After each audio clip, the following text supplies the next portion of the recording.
سے ہمیں مشرقی سرحد پر لگاتار خطرات ہیں۔ پاکستانی سینا اور ISI نے اب جہادی گینگوں کو ایکٹیو کر دیا ہے اور یہ ریلی اسی کی تصدیق ہے۔ پاکستانی آرمی اور ISI کی سرپرستی میں POK میں آتنکیوں کی ریلی ہو رہی ہے۔ انفارچونیٹلی ہم بالکل ایک بے بس اور لاچار اتنے ہو گئے ہیں کہ ہندوستان کا وزیر دفاع کہہ رہا ہے ہم نے 20 بندے اندر آ کے مار دیے۔ الیکشن کے دوران ISI کشمیر میں بڑا آتنکی حملہ کروانے کی فراق میں ہے۔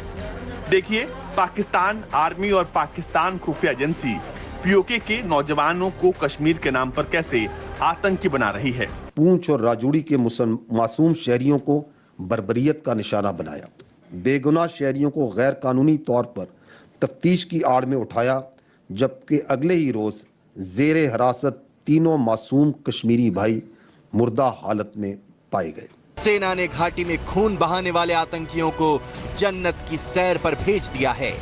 مڈ بھیڑ میں مارا گیا ایک آتنکی 62 دار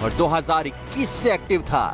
ایک اور کشمیری نوجوان کو محاصرے اور نام نہاد سرچ آپریشن کی آڑ میں شہید کر دیا۔ بابری مسجد کو جس طرح شہید کیا اور رام مندر بنایا، یہ تاریخ بدلنا چاہتے ہیں۔ ہندوستان کو اس نے آ کے ایک کارپوریٹ اینٹی، یہ جو ہندوستان 5ویں بڑی اکانومی کا ہم بات کرتے ہیں نا، یہ ریپلیکا ہے اس وقت ایوب خان کی اکانومی کا۔ منسٹر یہ کہہ رہا ہے کہ ہاں جی ہم نے بندے ہم گھس کے ماریں گے، لیکن سارے پاکستان کے اندر سائلنس ہے۔ اس کی کیا وجہ ہے؟ لیڈرشپ کی کمی ہے، جان بوجھ کے اگنور کیا جا رہا ہے۔ آپ اسے کیسے دیکھتے ہیں؟ میں تو جیل میں تھا جی، اور وہیں پہ میں نے یہ پڑھا، اور ابھی بھی میں باہر آ کے میں حیران ہوں۔ اس کے بعد پاکستان میں تو قیامت آ جانی چاہیے تھی۔ یعنی ہندوستان کا وزیر دفاع یہ کہہ رہا ہے کہ ہم نے 20 پاکستانیوں کو پاکستان کے اندر آ کے جو ہے وہ مار دیا۔ I mean what the hell? کوئی یہاں پہ ایک موت کا سا سکوت ہے، it's taken as business as usual. آپ کی ریاست ختم ہو گئی ہے اس کے بعد۔ اگر ریاست کا کیا مطلب ہے کہ ایک باؤنڈریز ہیں اس کے اندر ہماری حاکمیت ہے۔ اگر ہندوستان کا وزیر دفاع اتنا کیجولی یہ کہہ رہا ہے کہ ہم نے آپ کے اندر گھر کے آپ کے 20 بندے مار دیے ہیں اور یہاں بزنس ایز یوزول چل رہا ہے، پرواہی نہیں کسی کو کوئی ہو۔ اصل میں ہماری حکومت میں تو خیر کیا وہ بندہ بات کرے، چونکہ ہمارے اپنے شہریوں کی ہی کوئی عزت نہیں ہے ہماری ریاست کے نزدیک۔ ہمارے شہری جس طرح بھی آپ نے دیکھا، جس طرح اٹھا کے لے گئے، پھینکا، مارا، چونکہ اپنی شہریوں کی کوئی عزت نہیں ہے تو وہ سمجھتے ہیں باہر کے آ کے بھی مار جائیں تو کیا ہوگا، کیونکہ ریپرزینٹیٹیو گورنمنٹ نہیں ہے۔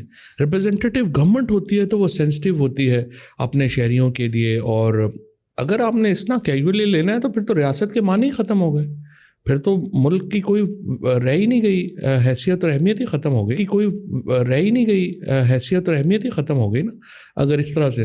میرے خیال میں بہت ویک رسپانس تھا، بہت، ہر پاکستانی کو اس پہ بہت دکھی ہونا چاہیے کہ انفارچونیٹلی ہم بالکل ایک بے بس اور لاچار اتنے ہو گئے ہیں کہ ہندوستان کا وزیر دفاع کہہ رہا ہے ہم نے 20 بندے اندر آ کے مار دیے۔ تو چور صاحب یہ ابھی جو ہم دیکھ رہے ہیں کہ انڈیا کے اندر رائز ہے، میجورٹیرینزم ہے، انٹرنیشنل کمیونٹی کیوں سائلنٹ ہے؟ وہ تو بات کرتی ہے ڈیموکریسی کی، وہ بات کرتی ہے سول سوسائٹی کی، میڈیا فریڈم کی، ان پرنسپلز کی بات کرتی ہے، لیکن انڈیا کے اندر وہ خاموش ہیں۔ وہ کہتے ہیں کہ ہم اگر لیٹ سے امریکنز نے یا جرمنز نے بات کی جب کیجریوال کو پکڑا گیا تو انہوں نے باقاعدہ ان کے ڈپلومیٹس کو سمن کر لیا اور ان کو سنپ کر دیا۔ آپ کیا سمجھتے ہیں کہ دنیا ڈیپینڈنٹ ہے کہ آج کے بھارت کے اوپر بات ہی نہیں کی جا سکتی اور وہ جو مرضی کر رہے ہیں اب ان کے اوپر کویسچن نہیں کیا جا سکتا؟